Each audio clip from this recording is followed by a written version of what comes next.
how to fix Instagram voice message not playing problem. So if you want to fix Instagram voice message not playing problem, then what you need to do is first you need to make sure that you have a stable internet connection. After that, you need to open up your settings application. From the settings, you need to scroll down and then go with apps. From apps, you need to go with manage apps and search for Instagram. After searching for your Instagram, you need to go with clear data, which will be on the bottom, and then go with clear cache and tap on OK.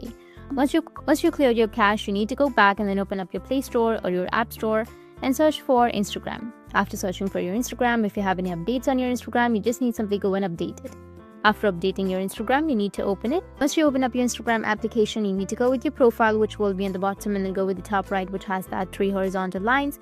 And then you need to scroll down a bit and you'll find an option of report a problem, or go with the help center.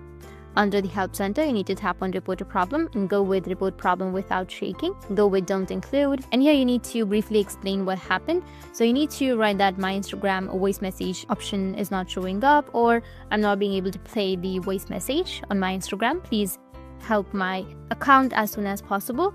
And within a few hours, your problem will be fixed. That's it. And if you have any questions, feel free to comment below. Thanks for watching.